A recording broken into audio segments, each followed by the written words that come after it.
W. Mitchell, ladies and gentlemen.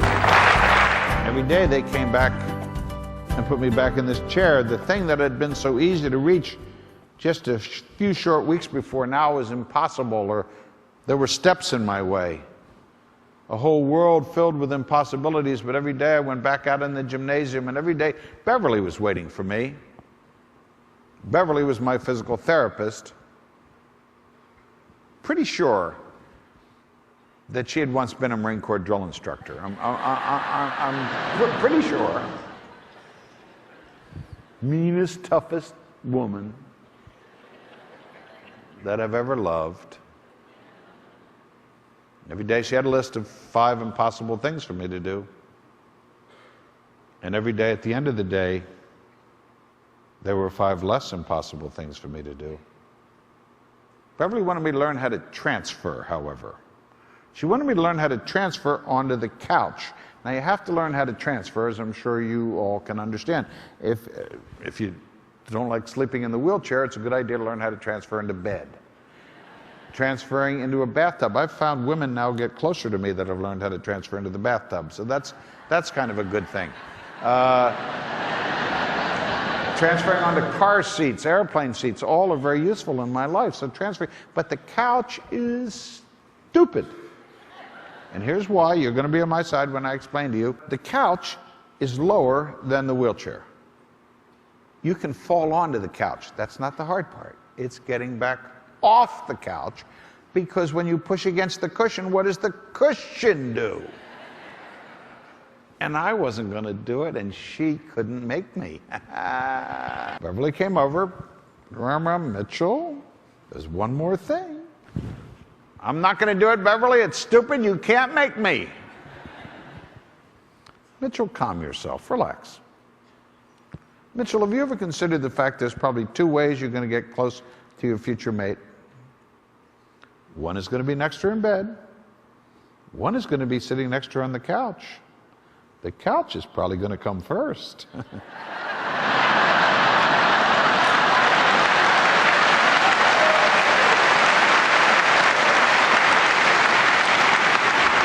Five minutes on the couch, off the couch, on the couch, off the couch.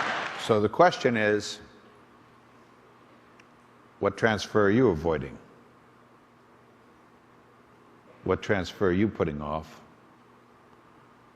Oh boy, Mitchell, this was fun right up until now. We liked it up until now. We all have them.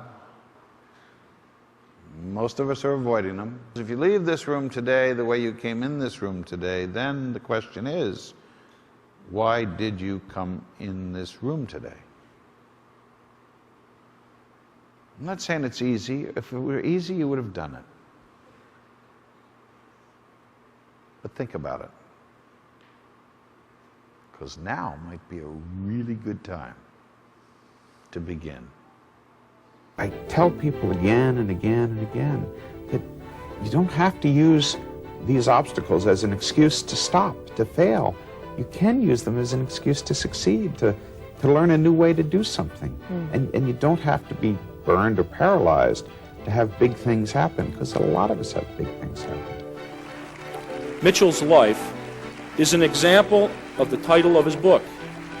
It's not what happens to you, it's what you do about it. He's one of my dearest friends. His name is W. Mitchell, and he has a message for you that he's lived that I'm sure you will not forget. He's an example that I use in my life, somebody that inspires me because he's lived this. And that is, there are many people who've been given everything, absolutely everything. And then there are these people that life is taking a baseball bat to. You know, they have not been treated well by life. They've had unbelievable difficulties, unbelievable challenges. My friend W. Mitchell, you'll hear from at the end of the day, is one of those people, and yet they come out being one of the people that inspire you most, one of the people that seem to have this level of joy and fulfillment, and wherever they go, they touch people. Here we are. We're in Miami. We're in this room, which proves you've done an enormous amount in your lives, right, to achieve this level of success. I mean, you are not, I was trying to figure this out this morning at breakfast, you are not the only ones in the world that would like this job, right? I mean, this is good stuff. And you're some of the very, very best in your field, so you're not people that would be out of work tomorrow if if your fortune's changed. So what have we done? All the things, all the rungs on the ladder that we've reached for. I mean, big stretches, big pulls, sometimes kind of scary. And we've done all of that, and we keep reaching, but what is it that made us do that? And what is it that's going to make us reach for the next rung? Is it the power that together all of us have? Is it our ability and flexibility and adaptability? And our willingness to embrace change and be the very best we can be? I think that's been the secret of my life. And when I am the very best, and when I have climbed out of my mental wheelchairs and dealt with some of my internal scars, it's been because of that willingness to learn a new transfer. Sometimes it's not fun, sometimes it's not easy. It's life. Life has potholes. Life has bridges out. Life has detours. A friend of mine from the National Speakers Association told me that the truly successful person in life is one who can enjoy the scenery on a detour. Anybody ever been on a detour in this room? I've been on lots of them in life. And it's amazing what can happen sometimes when we choose how we experience the detours. I got out of Craig Hospital and went back home to Crested Butte, and 2 years later they elected me to be their mayor. Can you imagine that? I'll tell you, what a great honor to be whether you're the Lord Mayor of Sydney or the mayor of Cape Town, or whether you're the mayor of Crested Butte, Colorado. It's a great honor. Now, there were a few people that complained. They said I was overpaid at $25 a month. That's true. I generally had tickets put on their windows the next morning, you know. I had a little bit of power as a small town mayor. And we saved a mountain along the way. Yeah, saved a mountain along the way. I became the mayor who saved a mountain. Now, you know, you guys, I don't know how impressed you were before now, but I bet you're real impressed now. I mean, guy saved a mountain, that's pretty cool. And I have a headline that I could show you that says, Mitchell's the mayor who saved a mountain. It's not true, but I have the headline. Yeah. You see, it was a community that saved a mountain. It was the entire town of Crested Butte, Colorado that saved the mountain. I got to be the mayor, I got to be the leader, I got to be the guy out in front. But as David would be the first one to tell you, he is only as good as his team, who has the power to work together. After about 2 months, the plastic surgeon came to see me. He wanted to talk to me about my face. He said, Mitchell, literally, your face has been burned off. What did you look like before the fire? Could you describe yourself? Or maybe someone from home could bring in a photograph. And I couldn't remember any pictures from home specifically, but Newlon Shaw, one of my other wonderful nurses, Florence Nightingale-like people, remembered my wallet had survived the fire and dug it out of the drawer. And of course, the doctor rummaged through it, and naturally, the first thing he came across was the license, and he pulled it out, and he looked at it for a moment or two. When he looked up at me one more time, I was really wondering what was in his mind. You probably are aware they don't have mirrors in burn patients' rooms. I hadn't seen myself yet. I had no idea of what I looked like.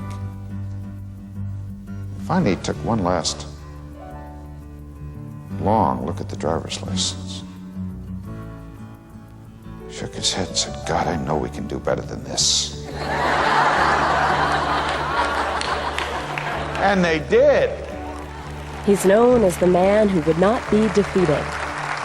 And I saw another friend of mine back here who did not speak to you today, but often speaks at these Power Within events. His name is W. Mitchell, and he lives in Santa Barbara. And We've been friends for 25 years. First time we ever met, he was the mayor of the vast metropolis of Crested Butte, Colorado. So I'll tell you a story about W. Mitchell. He navigates his life in a wheelchair. After several plastic surgeries, he still has a lot of scars on his face. He doesn't have any fingers left on either hand. When I met him, he was a mayor. And we were talking one night. I said, how do you deal with all this? And he said, well, you know, before I was injured, there were 10,000 things I could do with my life. And this injury was pretty tough. But when I really thought about it, it only took away about 1,000 of those things. So I have a choice. I can spend the rest of my life feeling sorry for myself because of the 1,000 things that are gone, or I could spend the rest of my life feeling good about the 9,000 things that are still out there that I can do. I choose the 9,000. That's what the world has to do now. Mitchell has moved and inspired more than 60 million people with his personal message of change and renewal. It's not what happens to you, it's what you do about it. In addition to Mitchell's work as a TV host, the co-founding chairman of Vermont Castings is a respected author, a commercial pilot, and former vice chair of the National Parks and Conservation Association. Mitchell has been invited to speak to groups in nearly every continent, including countries from South Africa to Singapore and Germany to Mauritius, as well as almost every state and province in North America. Mitchell shares his message with audiences about breaking down prison walls and learning to take responsibility for change. And what John and his leadership team have invited me to do to wrap up this meeting today is to come here and help stage a jailbreak. To use some of the tools, some of the keys, many of which we already possess and yet don't always use, to break out of our mental prisons, to unleash that enormous talent and creativity that sometimes gets put aside a little bit because every day we have to do what we have to do just to get through the day.